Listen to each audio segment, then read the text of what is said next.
Hello and welcome to the Beat Brings Us Together podcast series 2. This week I was lucky enough to chat with Callum Hughes, one half of Elevate Artists, the artist management company. They're looking after some incredible DJs and artists. They've got Aaron D, Fleur Shaw, James Burton, Sophia Essel, Tim Taylor and more. Callum was so open and honest with us on this podcast, and it makes for a great listen, and he had just tons and tons of wicked advice and just general life advice for everyone. So I'm really thankful to him for that, for sharing so much with us. And this is the very first podcast I've ever recorded where someone wasn't in the room with me. So that was an interesting one. But I think it worked nonetheless. We used Zoom and it came out really nice. And I just hope everyone's staying safe. It was the right thing to do to record this podcast. We can't be meeting up now. But yeah, I hope everyone's staying safe, everyone keep well, and we're going to get through this no problem. So why don't we take our mind off it, listen to this podcast, and enjoy. Yeah, man, thanks for coming on. It's wicked to finally have you, because I know we've had a few conversations about this in the past. You come over to the party as well, and you've got a lot going on yourself. But let's dive into it, because I want to hear what you have to say. Really, it's your journey is going to be, I think, really interesting for a lot of people, especially because you come from a different angle in the industry as well, with Elevate. Yeah. So hopefully it won't bore too many people anyway. I'm sure it won't, mate. I'm sure it won't. It's very interesting. We could talk about 3 hours about Elevate, I'm sure. But let's take it back. So what were your first memories of music? Where did it sort of hit you that you sort of enjoyed listening to music? I'd say when I was younger, my parents divorced when I was quite young, so I'm starting with a sob story already. Oh wow, quite early on into the podcast, already getting the world's smallest violin out, pulling on the heartstrings. But no, to be honest, my dad isn't a massive music head, but because my mum was a bit of a wild child, she had quite an eclectic palette musically. So when I was growing up, I'd listen to anything from Moby to Faithless, to Joy Division. I listened to like a massive variety of music. And then because a lot of my mum's side of the family were quite different and outgoing as well, I was listening to the likes of NWA when I was about 11, 12 years old, before like Straight Outta Compton even came out. So, but back then though, I didn't really have much of a clue what underground music was. I had no idea what house was, no idea what techno was. Anything like minimal, even till a couple of years ago, minimal wasn't even a word that I knew, what it meant musically. But I think my mum was definitely a big influence on me musically growing up, because she's quite open-minded and forward-thinking. So when it comes, would she have a sort of quite a lot of different tastes there? Because I mean, you said quite a lot of artists there. Would she listen to quite a lot of varied stuff? Yeah, definitely. I think what's helped me now, especially obviously as we'll discuss later on with artist management, is I don't just pigeonhole myself to one specific genre. And I think the influence of my mum growing up has definitely developed that as I've got older. I'm not the kind of person who's quite narrow-minded and is dismissive of other genres. I'm more than open to listen to anything, because like I've always said, even if something doesn't appeal to me, I'll always give credit where it's due. If something's good, even if it's not something that I like, I'll still say I won't listen to it. But to be fair to them, the way they've crafted it and honed the sound, it is decent. So yeah, I'd say without a doubt, my mum was the main influence from an early age. Yeah, that's definitely a brilliant attitude to have as well. And in terms of, just enjoying music because it could be really good, and you can appreciate if something's put together well and it's great artistry. And it's brilliant to hear how your parents' taste have evolved yours, like it is for anyone who comes on this podcast and anyone in the world, I guess. So where did, I know you mentioned a bit about, I mean, you had said Faithless there, but where did you sort of start to really get into electronic music then? I think it wasn't even, I mean, I suppose you probably could say an element is electronic. But throughout my teenage years, I went through different stages of genres of music. So one minute I'd be really obsessed with indie music. So I'd be going to watch the likes of Jake Bugg and the Arctic Monkeys. Then I'd switch to like really quite heavy, like gangster rap. I was listening to like Ice Cube, 50 Cent, and I still had no idea what house or electro or techno even was. I think it was probably when I went to Leeds Festival, I started listening to the likes of Disclosure when their first album came out, Settle. Settle for me is still one of the biggest game-changing, pioneering albums that has come out of, I'd say, the industry, not even just the UK scene. And I saw Disclosure live at Leeds Festival. I think it was probably 2014. Yeah.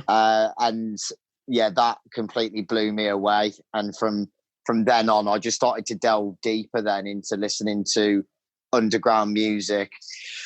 I think not long after that as well, I kind of got sick and tired of the local scenes because I used to live in Shrewsbury, and I went to college. Okay. I went to college in Wellington as well, and I was going to the same old nights out, and just something wasn't doing it for me. I was just surrounded by people that were there for the wrong reasons. I mean, I've come across it recently, a picture of Carl Cox and a statement that he made, and he said the thing you'll find about a lot of commercial nightclubs is people don't really know why they're there, and I always felt that way. I know it sounds a bit cliche, but I thought I just need something. I need something more than this. It wasn't really very fulfilling. And then I think one of my friends suggested that we go to Rainbow, and I was still living with my dad at the time, just on the outskirts of Telford.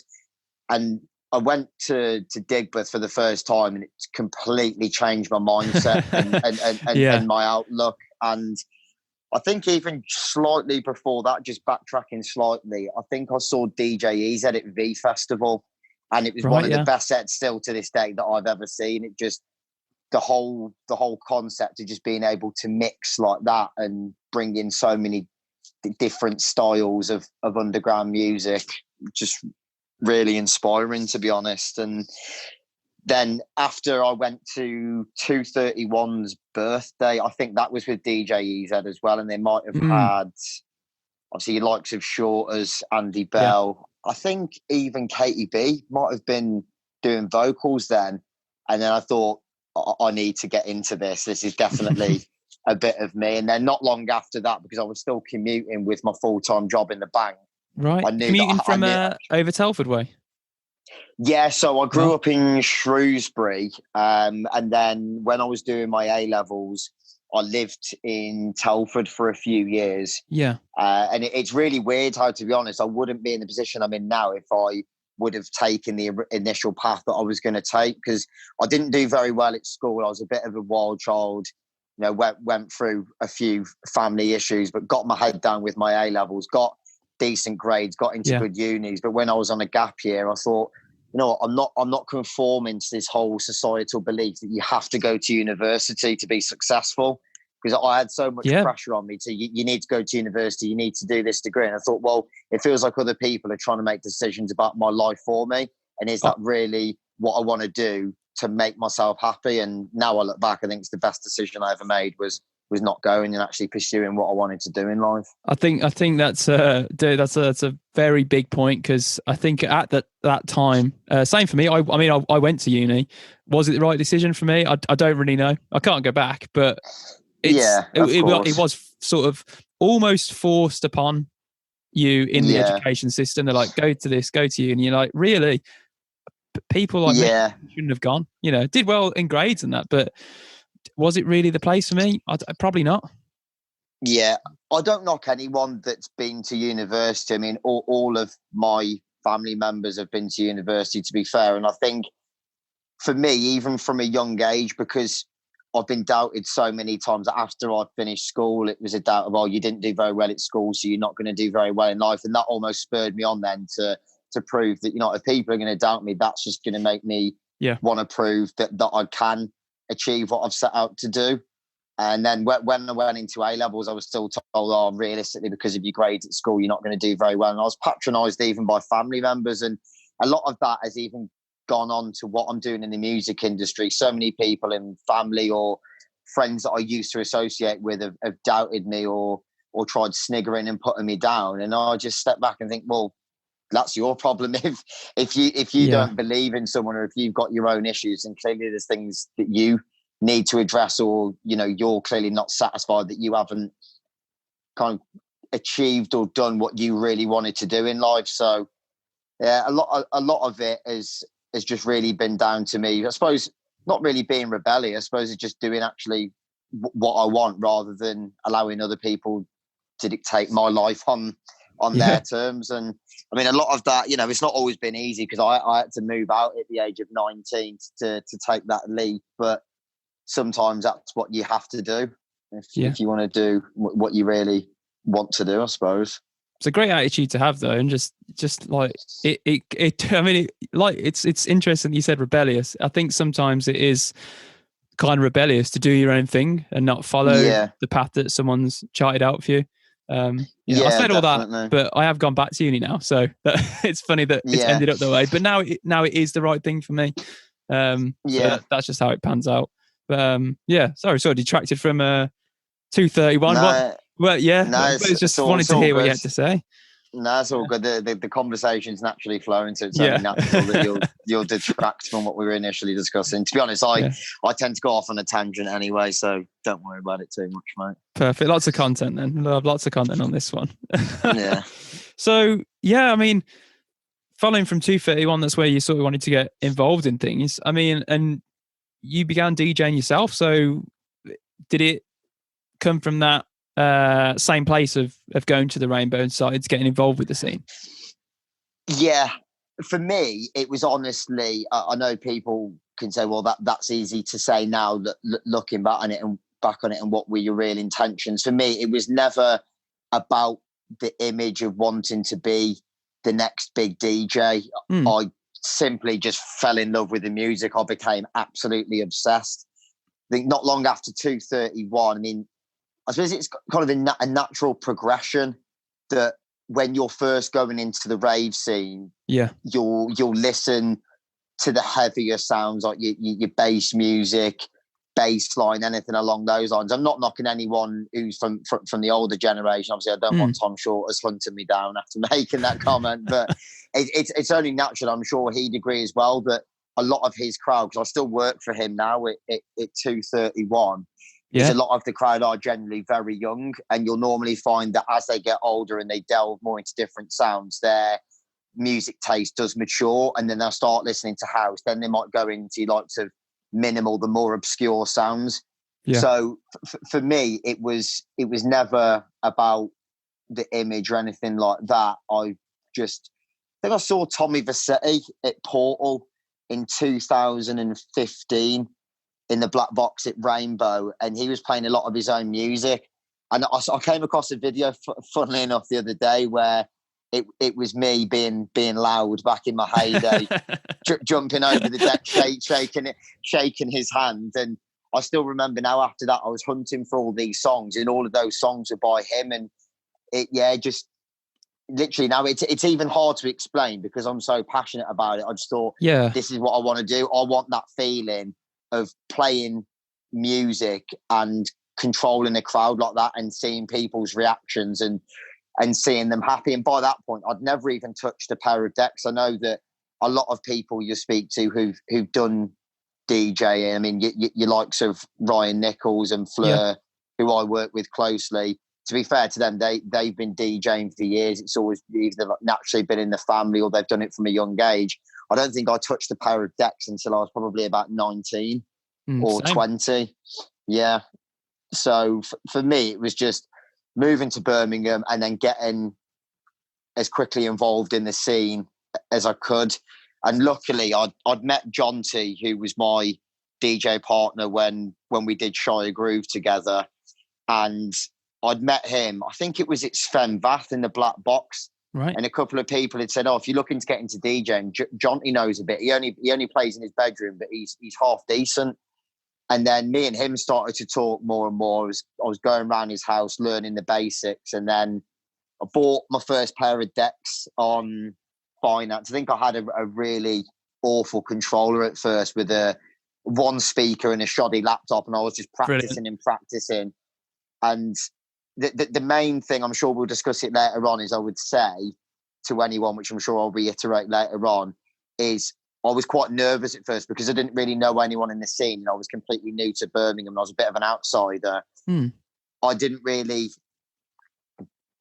implement any kind of practicality. It was more, speaking to you like you're John Reedy or Pete Graham and saying, do you mind if I come behind the decks and watch you? But just watching someone isn't the same as actually getting on there and doing it yourself. Although it's nerve-wracking, the best place to start is in your bedroom. Just keep plugging away, plugging away, and then you'll get better anyway. And then luckily not long after that, started hustling promoters and getting sets. And then that's the way. Me and Jonty decided to go into the collaboration, and then it took off from there. Really did all right really for DJs who didn't produce. And bearing in mind, I'd literally only lived in Birmingham for about 6 months, didn't know anyone. Just it didn't go too badly, to be fair. Yeah, I mean, to be fair, you've raised another point there of being someone from outside of Birmingham and maybe not have been in that scene before. It's great just to go to these events, just talk to people, get involved with the community. Yeah, absolutely. That's the main thing that I noticed straight away, is that people generally were quite welcoming. And I can understand to an extent a lot of the more established promoters probably looked at me and thought, who's this kid? Like, I've never seen him before. What's he trying to do coming in, weighing in and, trying to DJ and get involved in the promotion. And it's not that they were being malicious or spiteful. I can just understand that, this is where they're born and bred. This is their turf. So if anyone tries weighing in, it's naturally seen as competition. Yeah, it can do. But again, to anyone who is looking to get into Birmingham or any other scene, those sort of anxieties can carry through sometimes when you're an outsider into that scene, or just someone new as well. I mean, to be honest, I've always naturally been quite confident, and this is where I'm not too harsh on other people, because I can totally understand that not everyone has that natural confidence. I mean, I wasn't always the most confident person growing up, but it was probably when I moved to my dad's when I was about 16, and I'd already had it pretty easy before moving in with him. But because he was quite hardline with his kind of upbringing and with his own traditions and way of parenting, he just said to me, look, unless you go out there and work, you're not going to have any money. So I was working in hospitality before I went into banking in the music industry, and I was collecting glasses at the age of 15, 16, this chubby little kid with long blonde hair taking stick left, right and centre. And that probably did me a favour in a way, because that builds your confidence and makes you tougher. So then when I was ready to take that leap move into Birmingham, if ever I had any knockbacks or struggles, I was more prepared for it. Whereas I'm not putting anyone down, because it's the way people have been brought up, is if you're going somewhere and you're being told no, or people are saying, no, sorry, not interested, people will naturally be quite disheartened and be upset and run away from it. Whereas in me, it actually made me more determined, because I'd had probably a bit more of a harder upbringing, and I was, taught, unless you go out there and you work. And I was thrown into probably environments where most 15, 16-year-olds weren't entering. It definitely did me a favour. Like, I wouldn't be in a position I'm in now unless I learned the hard way when I was younger. Yeah. Oh, that's a brilliant attitude to have. I think I'm a bit older than you, but not too far out the age bracket. I think I had a similar thing, I was doing paper rounds when I was like, I don't know, probably earlier, isn't it? Paper round, and then I know. Sort of build an empire of them. I know. I'm surprised I still look so young, to be fair. The amount of people that say to me, you still look about 14, even though you're working 7 days a week, you have no sleep and been working for God knows how long. So luckily I've been blessed with either God or my mum's luck in that respect. So that's it. When you get to 40, mate, you'll be so thankful. They'll be like, oh, I didn't know you were 40. I know, yeah. Hopefully I'll still be pulling 25-year-olds when I'm 40. We'll see how it goes. No. Hold you out. It's brilliant. Well, let's fast forward. You had Shy Groove, Wicked. How did that bring you to Elevate? So with Shire Groove, that started in the first few months of 2016, and we had a good run for probably 2 years. My main problem, though, and I'm more than open to talk about personal issues, I had quite a heavy reliance on drink and drugs throughout that period because of a lot of hard to avoid in the industry, isn't it? It is hard to avoid, and this is why I'm so open and vocal about it, because I see a lot of people during interviews. I mean, to be fair, I was laughing the other day reading an interview of Shorter's when he was referring to the time he took his first film. Like, at least, I read that. At least people like Shorter's are honest about it. It's not about advocating or encouraging drug culture at all, because I was completely against drugs when I was younger. But a lot of the time, because of issues within my family and my personal life growing up, me moving away from Birmingham was an escape, and the music was an escape from everything that I was facing from some quite traumatic incidents growing up. But then naturally, unfortunately, with the underground scene does come the drink and the drugs quite naturally, unfortunately, with it. Whether you condone it or not, that's just the fact, and that's the way it is. There's drugs in every scene, but obviously what people see and what people know is the electronic music scene is naturally more involved with drink and drugs. And even though we did have a really good run, I wasn't really interested in the production aspect.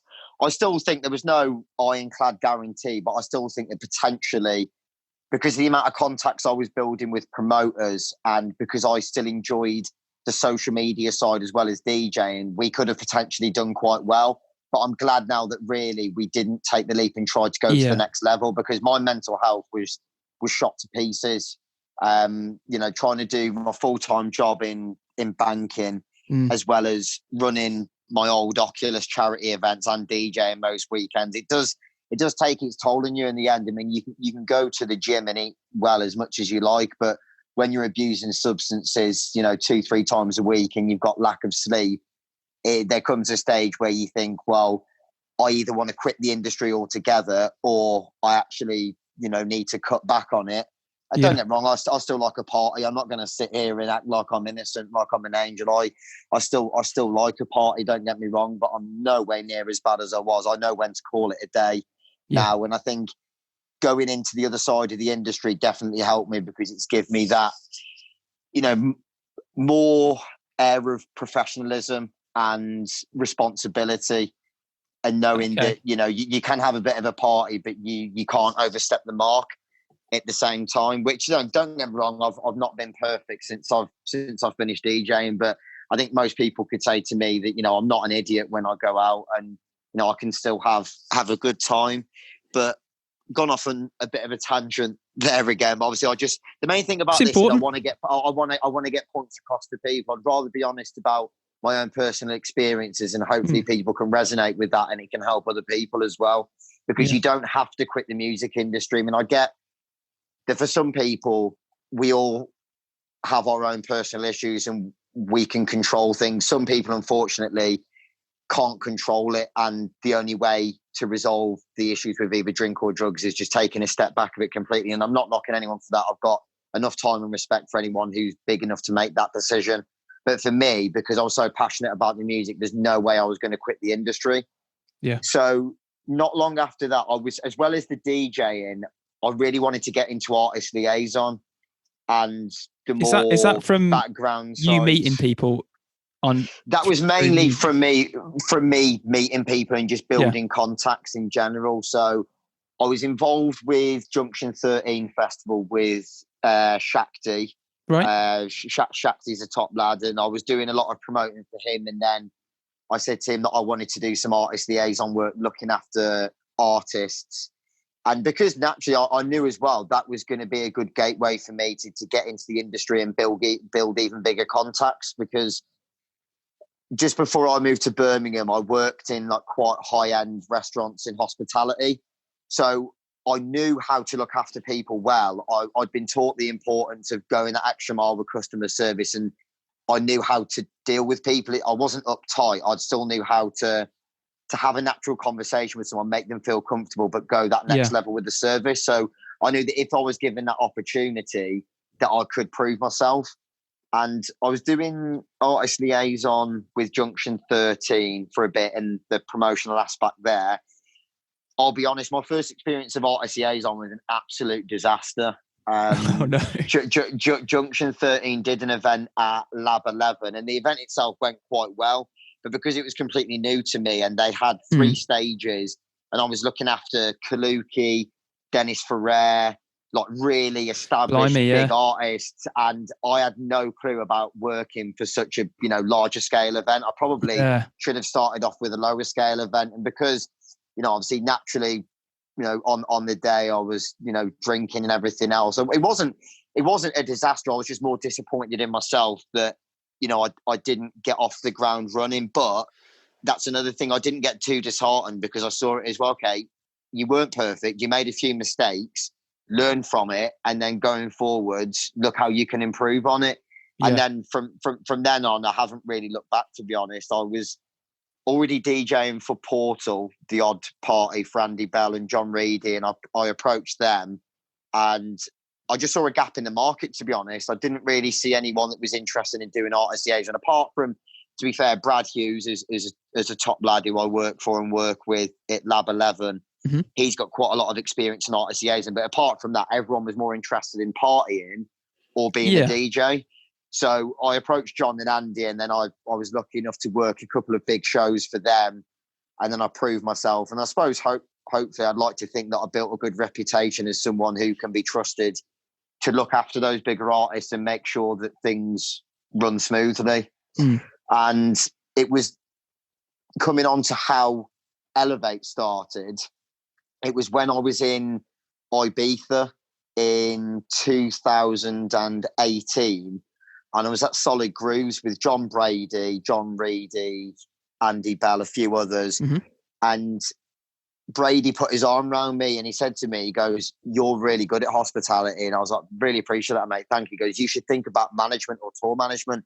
And I had no idea what that was. I still didn't really have much of an idea about that side of the music industry, the opposite spectrum. And something just came to me whilst I was there, and it just completely changed my mindset. And I thought, you know what? I had a good run with the DJing. Yeah. I don't feel like it's going to go any further. I don't want to stagnate and just become someone who's, performed at really good events, done everything they set out to achieve in terms of DJing, and then, it starts to deteriorate. I thought, what else can I pursue?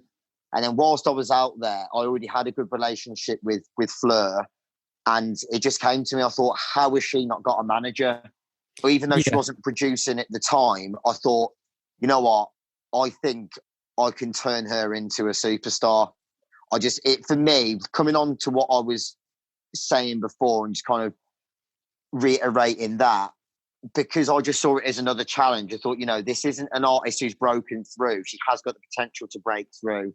Let's see what she thinks. And to be fair to her, even though I'd never done management before, she was pretty open to the idea. It was more of like a trial run at first, and we'll see how it goes. And to be honest, since then, never looked back. Absolutely loving every minute of it. The only problem is before Elevate started, I had no idea how to go about being an artist manager on a formal level. Yeah. So I'd already approached a few more established artist managers who were partners in more established artist management companies, but not because they were doubting me or they didn't have any respect or they were being rude. It's just that simply they didn't have space for me and they didn't have time because of projects they were working on. And I remembered that I'd been approached by Jack Broom, who's now my business partner at Elevate, who a couple of months prior to that had contacted me trying to get James Burton, an artist he's still managing, great artist, really, really good producer. He's trying to get him booked for my Oculus charity events. And someone had referred me to Jack. And I think Jack had already had his eye on Fleur. But obviously, understandably, because Fleur didn't know him and, she was concentrating on her own thing, she wanted to wait till the time was right. And, to be fair to him, he was quite business-minded. He knew what he was doing. He thought, well, obviously, if he takes me on as his assistant, then Fleur joins his roster as well. And then after a few months, I'd been managing Fleur. We were working on a couple of different projects. Like she just started Undergrowth, and then she asked me to co-own that with her. And we were working on a couple of different things, and things were really starting to take off for her. And then I took on Aaron D, who's a Bristol-based artist. At the time when I was DJing, I was playing more of his heavier tech house stuff. Obviously, like most artists, he Sounds became evolving. quite, yeah, it sounds evolved, and he became quite versatile. And everything that I was hearing from him, no matter what he was turning his hand to, I was really impressed with. And I thought, Yeah, it's not going to be a short-term project. That's going to be longer term. Aaron's a different artist compared to Fleur. that's the point. And Are you with these different artists you're taking on? Are you? I mean, I'm guessing there's a bespoke approach for each artist, but are you doing a different level of, I guess, a service more based on like what they're after? Yeah, it's kind of based on what they're after and what they're like as an individual. That's why I think it's so important as an artist manager to get to know your artist as much as you can and realize, okay, yeah, this is my way of working, but maybe this isn't working for the artist. So I need to adapt to their environment and try and think of something that's going to be suited to them that can aid their development. Obviously, Fleur and Aaron, completely different as artists. Both, very good producers, both very good musically, but they produce different styles. They DJ differently. They're both very different individuals in terms of their personality and their approach as well. Yeah. So it is a challenge, but everyone would be an artist manager, or everyone would be a DJ, or everyone would do something big in the industry if it was easy. That's the whole point. Is it's not supposed to be easy. It's supposed to be a challenge, and that's what excites me. Yeah. But not long after that, Jack kindly offered me to become his business partner, and then we completely rebranded. We were bouncing ideas off each other for a few months about what to call the new artist management company. Obviously, we came up with the name Elevate. Got the logos done by the big Don, Adam Sutton, who does all of our graphic design work. So big up, Ad, especially with the existing circumstances. If anyone needs anything done, make sure to get it Ad for all your graphic design Yeah, needs. he's brilliant. Yeah, he's a wicked guy, man. So, yeah, we just wanted to be clear with what our vision was. We didn't want to rush from 17, 12 artists to Elevate. We really wanted to make sure that we were being clear and concise and actually practicing what we were preaching about our, morals, our values, and really what we're trying to go for as an artist management company and what makes us stand out from everyone else. So that's been going for probably less than a year now. I think it was last summer when we rebranded as Elevate, and it's going well. To be fair, I'm happy with how it's going. I know it's going to take time, but good things do take time. So it's about being patient and carrying on working as much as I can. Had a lot of signing. You got a lot of artists signing on. Some great names there as well. Yeah, we've got some good artists now. I mean, the main thing that I've looked at, especially, I'm very observant when I look at different people in the industry, whether they're agents or artist managers, how big their roster is. And I think unless you've got an abundance of resources or time, I think you have to be very careful about how many artists you take on. Something I hear a lot from people. Yeah, there's no way I could take on another artist at the moment, especially with not meaning to, milk it too much or act like I'm being a hero, but working 9-5 in a quite a high pressure job in finance, then running Undergrowth with Fleur, then running Elevate, working alongside Jack's artists, then managing Fleur, Aaron and Portmanteau. They're the most recent artists that I've signed. It is a lot, and it's at the end of the day, I've had to take a step back, especially with this whole situation now with COVID-19. Yeah. Although it is really devastating to see how impacted people are financially, physically, and mentally as well, and how it's impacting different people. For me personally, this isn't me being selfish. It has helped me to take a step back and realise that I do probably need to slow down a bit, because you are going to burn yourself out if you.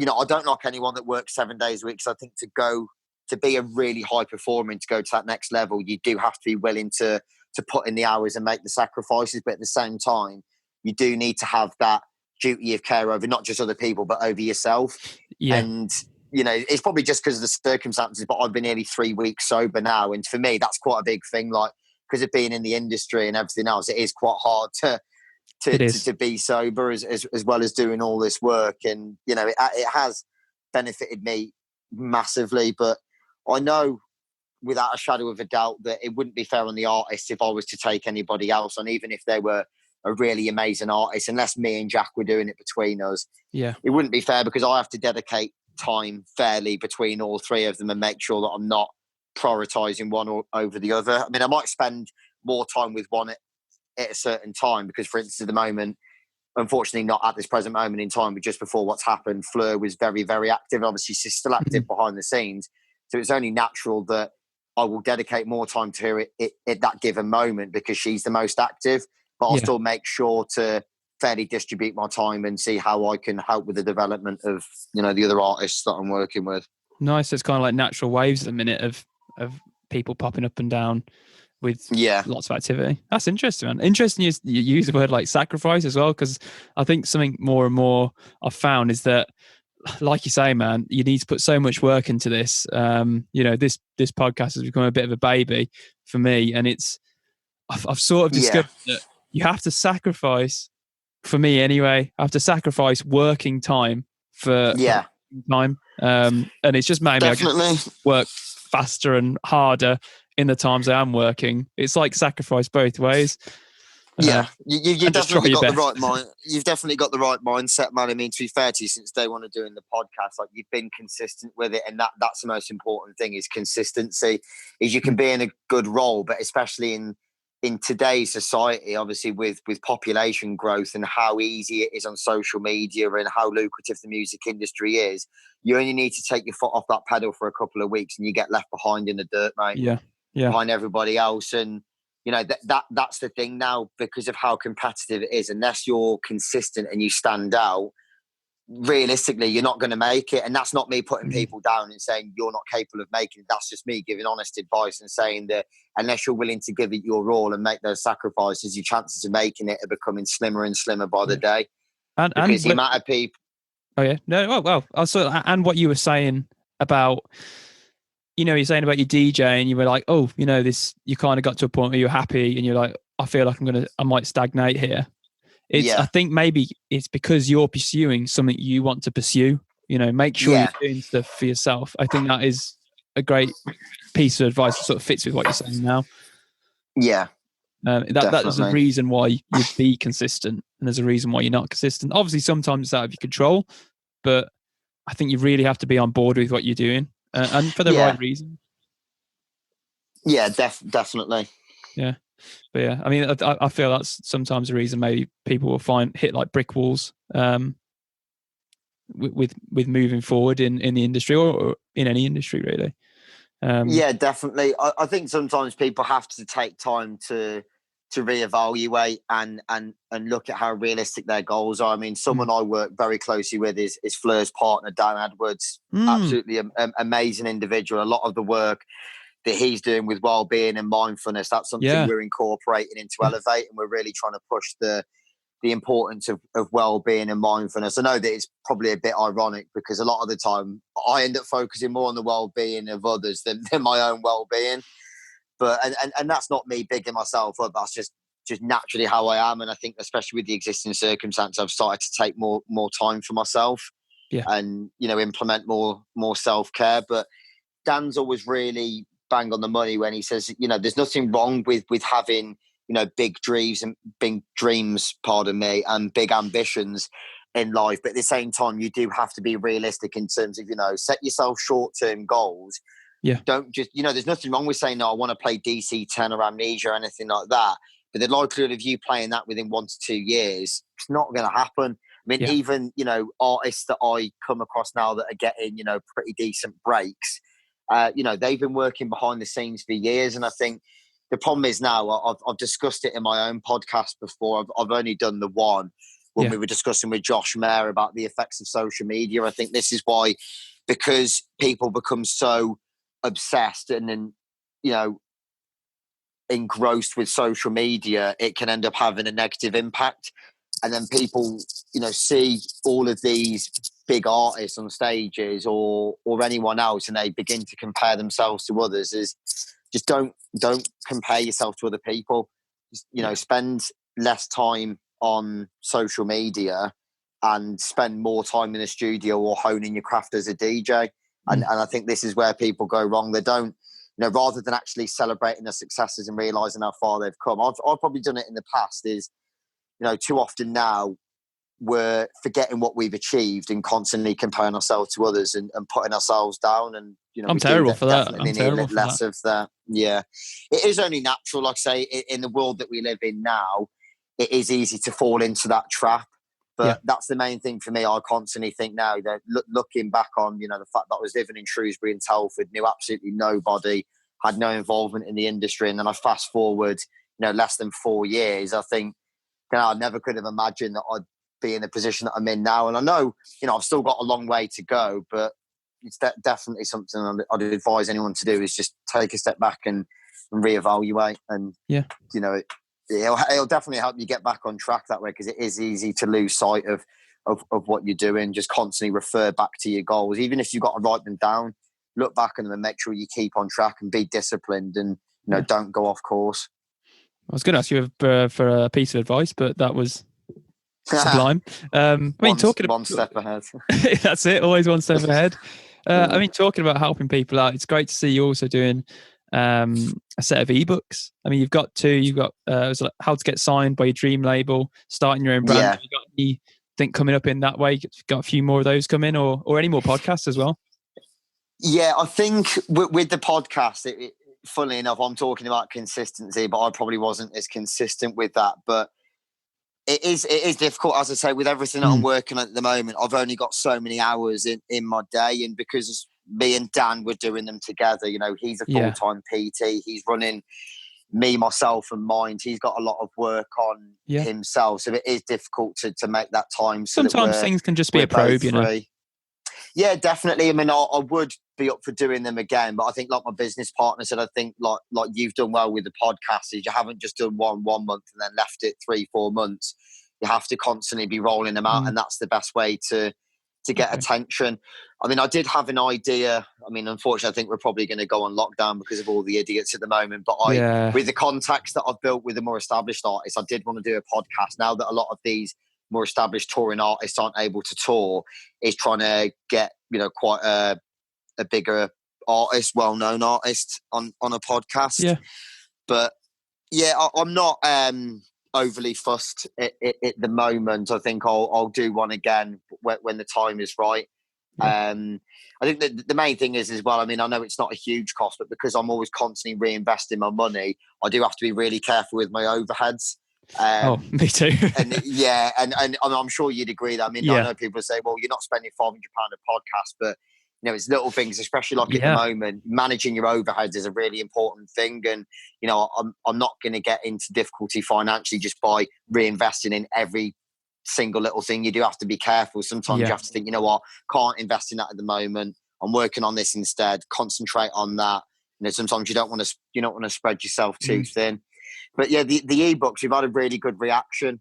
That was my business partner, Jack, who, to be fair to him, I'm more the face of the brand. We both have our own kind of roles. He's very vocal on social media, but I think generally more in terms of the networking, that's what I do. But he's more the genius, the brains behind the project. We'll both bounce ideas off one another, but in terms of implementing a structure of the management company, the consistency with the website, the contracts, all the media work that we're doing, he's very good with that aspect. He's got probably about 6 years more experience than I have. He's worked with labels and agencies before me, and he's early 30s now. So to be fair to him, he's a bit older, he's a bit wise. Obviously, sorry, Jack, if you're listening, I'm not trying to say you're an old man, even though you are, mate, unfortunately. But the ebooks have had a really good reaction. I think the problem is that I found a lot of the time in the industry is, I think part of it is people not wanting to help, but part of it is also people are simply too busy to help. And me and Jack have seen a gap in the market. There is, we're still doing it for the right reasons. It's not to make us look good, because I'll always help people where I can. But you're more likely to get a reputation as a management company and look genuine and show that everything that you relay on your website is actually true and you're, practicing what you preach, as I was saying before, is by releasing these free ebooks, you're going to, get yourself known for the right reasons, not just with, the more respected high caliber artists, but a lot of the ones that are coming through. And yeah, the first ebook was written by Jack. That was on the record labels. And I know that's helped quite a few people. And then the second one I wrote myself about starting the event brand. And obviously it's not me giving away secrets or robbing anyone else's ideas. It's just really that working with your likes of 231, Portal, Terminal, Glass, doing my own events with Oculus and Undergrowth, you can dissect so many different things from how different brands operate. Yeah. You can then start to use not necessarily their own ideas and their branding, but you do pick up on the way people run things as an you can as take an inspiration event brand. from, can't you? Yeah, absolutely. And that's something that I've had to learn as well. And we're quite clear when we release these ebooks that they're not completely fail proof. We're not experts. I can't sit here and say that I'm managing artists that are at the very top level. I know for a fact in a couple of years that some of the artists I'm looking after will be, and that's not me being arrogant. I know for a fact in a few years Fleur will be at the top. That's just because I know that she has got the talent to be there. But we will always say, that we do have a decent amount of experience and we will give you as much advice as we can. But even me, I know that I've still got a lot to learn. And especially even with the event brand, I'll always say to people that, it's probably worth you referring to this person or that person. Because even with Undergrowth, luckily we've been really careful with the overheads, and we've been batting ideas between me, Fleur, and anyone else who's involved with the brand as well. And I've had a lot to learn about marketing, whether that's mail campaigns or sponsored posts, anything along those lines. So like I say, I've still got a lot to learn myself, and I'll always pass that knowledge on to other people, because I think, especially at the moment, it's showing that we're far better off working together than we are against each other. A situation like this shows that it's not worth getting involved in the politics and, the inner fighting in the industry. We're far better off working together, and everyone can have a slice of the success pie instead of just trying to be greedy and take it all for ourselves. Yeah, I think there's a sense of community, isn't there? Where, obviously you don't need to give away like the idea you have for your next party. But no, of course you can help people out with some tips. Like that's fine, And it's that like all throughout this podcast, really, it's that sense of community, and they're all there to help each other go that next step. And again, it's great to see Fleur doing so well. Yeah, definitely, man. I mean, I'm immensely proud of her. We speak on a daily basis. Me and her, it's not even just an artist and management relationship. Me and her are like brother and sister, and obviously we're business partners as well with Undergrowth. So it's good that we have that personal connection, especially from an artist management perspective. I'd say to anyone who's thinking of going into management, like I was saying earlier on, it's just really imperative that you have that close personal relationship with your artists. Obviously, you've still got to have that balance between, being emotionally attached and, knowing when business is business. But luckily with your likes of Fleur, she is very professional, and I don't have that issue where, to be honest, it's probably me playing up more than her, to be fair. She's the one that has to keep me in tow. But yeah, definitely that's one piece of advice I'd give to anyone who's looking to go into it. And I mean, just before we move on, when we were talking about the ebooks there, the main point of them as well is, I can have these talks and I can do live Q&As with people like I was doing the other day, but these ebooks are helpful because it's just a constant referral point, and it helps keep you on track and helps keep you disciplined, because it is quite easy to take your eye off the ball and go off track. Whereas if you constantly refer back to it, it will help you. And once you get that consistency rolling, it becomes habitual. And then before you know it, you're just in, a nice flow, and, you don't constantly need to refer back to it. Once you've looked at it so many times, it just becomes natural. That's it. So have you got any sort of, what's the main sort of advice you give to aspiring DJs out there? The main advice I would have, looking back on personal experience and anything that I'm working on at the moment, is get in the studio as much as you can, because I think now just being a DJ doesn't really cut it. It will only last for so long nowadays, unless you've got your own event brand, or you've got a certain image about yourself, or you're a really talented DJ in terms of technical ability or your track selection. You might do well in your local area for a certain amount of time, but the problem is now, because there's so many up and coming DJs, it is easy to be recycled and just be replaced by someone else. Unfortunately, that's just the reality of the situation at the moment. I mean, don't get me wrong, there is DJs that I still come across now. I mean, your likes of Ryan Nichols, Tom Shorter's, people like that. Obviously, Tom Shorter's been a day one don. He's got his own event brand. He can turn his hand to most genres. But you do have certain artists you likes of Ryan Nichols, really reliable with what they do in terms of the warm up set. Obviously, not being biased, you've got Fleur, Josh Gregg, your Jake Whitehouse. Is anyone in the Birmingham scene? Obviously, you have it in other cities as well, where they've built a good reputation for themselves by being consistent. But a lot of those DJs started from the very bottom. So what I would say is, at first, you have to be realistic. If your friend is running a small intimate party, then you're better off trying to get yourself on a lineup like that, and really cutting your teeth and learning the importance of the warm-up set.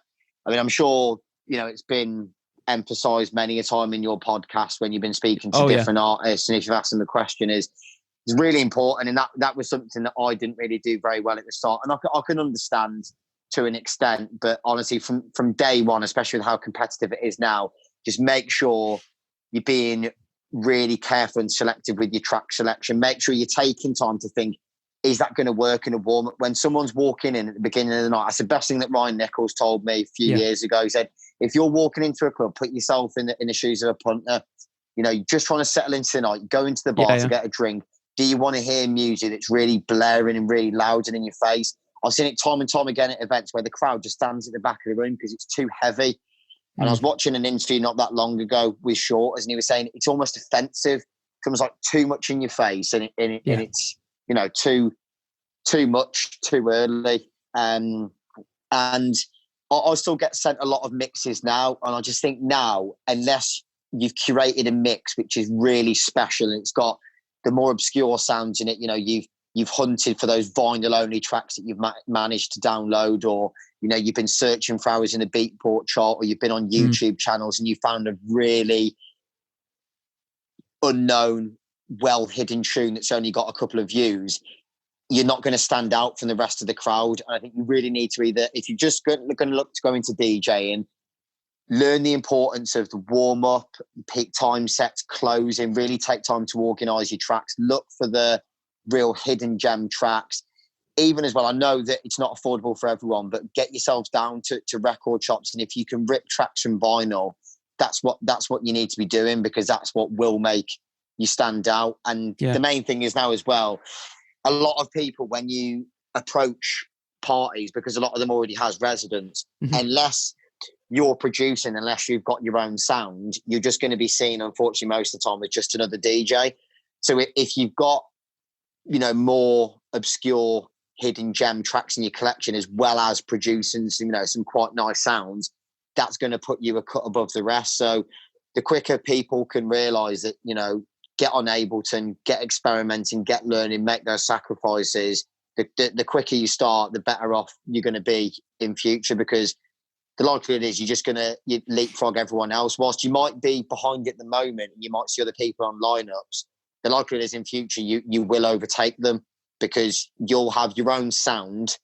And you'll be releasing music on labels, and before you know it, you won't even have to worry about playing in your hometown or city. You'll be playing in different cities, and hopefully one day different countries. And that's the main thing that I've been working on with Fleur, is that when I started managing her, amazing DJ, but she quickly realised after the discussion we held that you're not going to break into the international circuit now unless you've got a really close connection with someone who's running a big brand.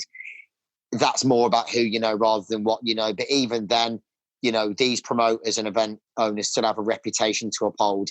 you're not going to make it onto the international circuit. You're lucky to make it really out of your hometown or city. Yeah. Just as a DJ. So that's one real piece of advice I'd give to anyone. And as well, networking is, make sure that you're getting yourself out there. I get that, confidence levels are different for, each respective individual, but, get comfortable being uncomfortable. If you know someone who's got a contact, I'm more than happy for people to approach me. If I think someone's a talented DJ, if they stand out, I'll big them up on social media, or I'll say to them, if I'm working at Lab, come backstage for a couple of minutes, I'll introduce you to some of the guys and, give you that contact. But I'm not going to do the work for everyone, because no one did the work for me. If I give you that key, you've got to, unlock the door and unlock the potential that you think that you've got. That's it. Yeah, for sure. So I'd say networking, really making sure you're standing out with your tracks and just getting in the studio as quickly as you can. And really as well, just being humble. I've seen it before where people, started at what's potentially going to be quite a good event brand, or they've had a few sets and unfortunately it goes to their head. And, I haven't got time for that personally. I'm not being big-headed at all, but, I've done all right the past few years. I'm getting to a stage now where things are really starting to take off, but I'll still make as much time for anyone as I would do back when I first started out in the scene. It's really important to just remain humble and just, make as much time for anyone as you can. Be nice, definitely. Innit? Just bloody be nice. We're all in this. Yeah, exactly. Yeah. Definitely. Oh, brilliant advice, man. It's been really cool to chat, man. You've opened my eyes to a lot of stuff here, because it's great to see your transition into artist management and just to see how well you've done for yourself. It's that means a lot. As well. It's really cool. Yeah, look, now likewise to you as well, man. Obviously, I think you've got a really good thing going on with the podcast, and I'm sure hopefully it will get the exposure that it deserves. And as time goes on, you can get some bigger guests on as well. I'll try and put in a word with a few people and get them on. And it's kind of worked out for in a way. But a lot of people are at home. yeah, definitely. In the worst possible circumstances, but Yeah, no, of course. I know some entertainment for people.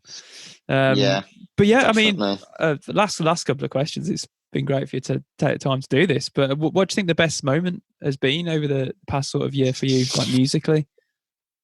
Probably our event that we did with Toman at Undergrowth. That was a big moment for me. Although I was rushing around, worrying if everyone was having a good time, so I wasn't enjoying it the entire night, because it's that pressure of making sure everyone's having a good time, making sure that the energy is right. But I think, like I've learned from Fleur, is you've got to be chill. You've done as much work as you can.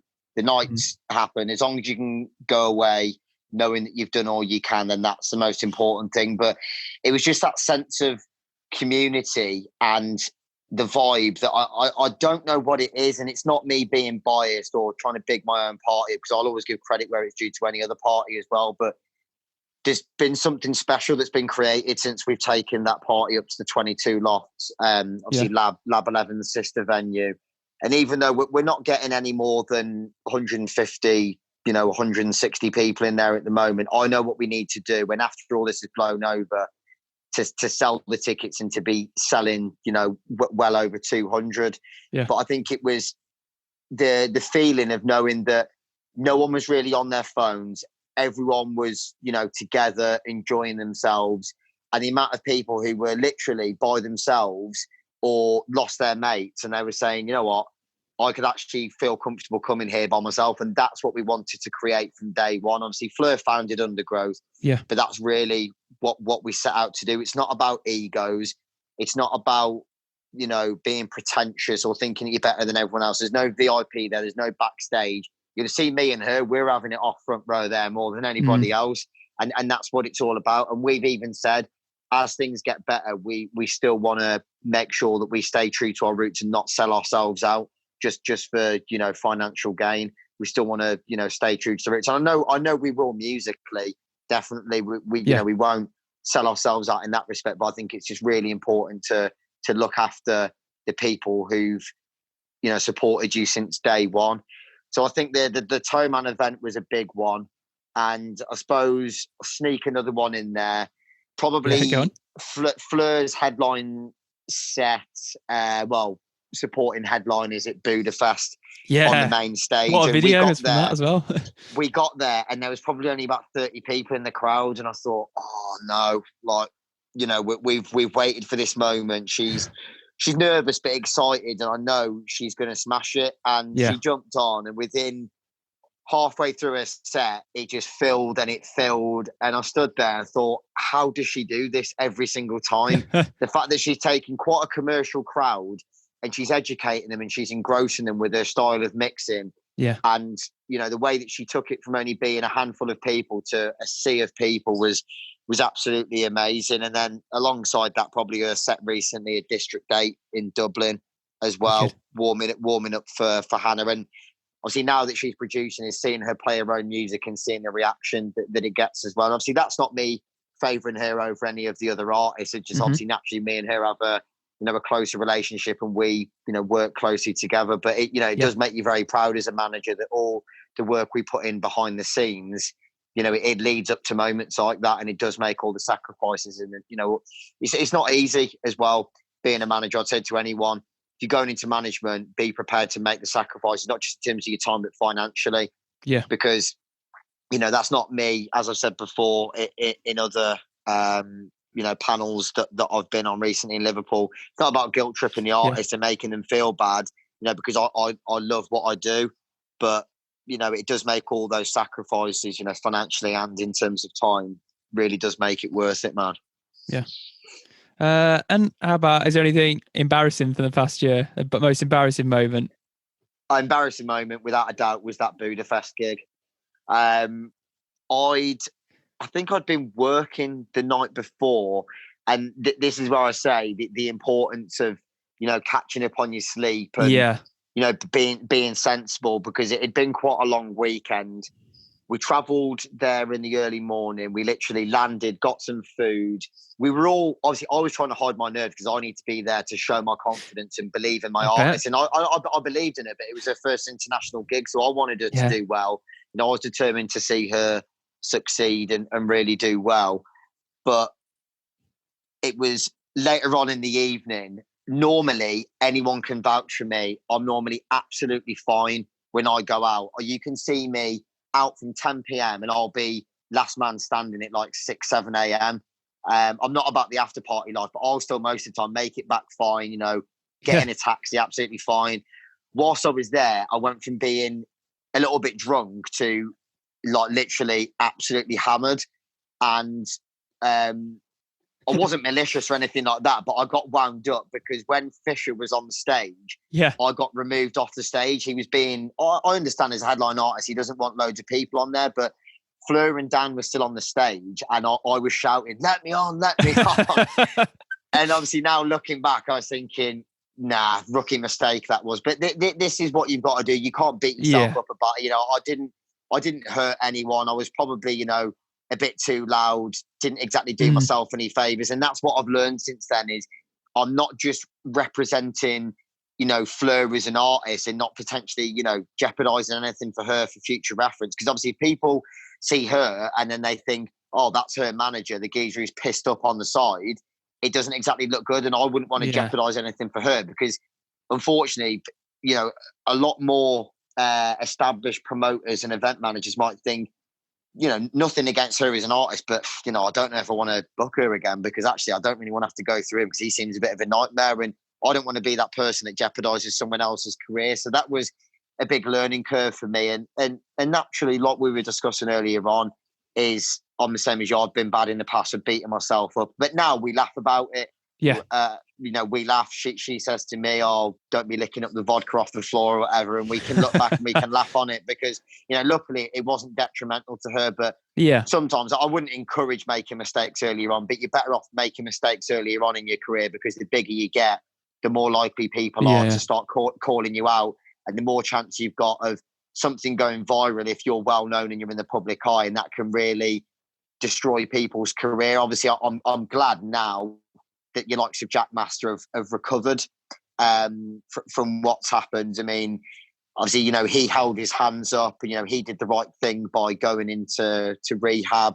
Yeah. And, I wasn't there, but it was really good to see that when he played After Dark just over a week or so ago, that, he was completely sober, walked in 5 minutes before he did his set.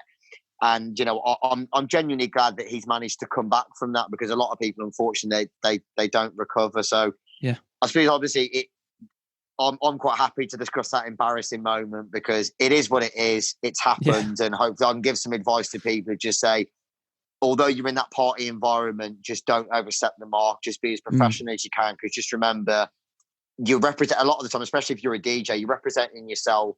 You don't want to be, getting thrown off, your booking agency or, your management company or anything like that. It's just know where the line is and just know when to call it a night or when to have your last drink. Yeah, knowing to call it a night. That's a great one. Yeah. Great way to end it, man. Well, thanks so much, buddy. It's been great to talk to you. You've been really honest with us as well and with the listeners, and really sincere. And I'm just looking forward to seeing where Elevate takes the artist, because they're going to do really well.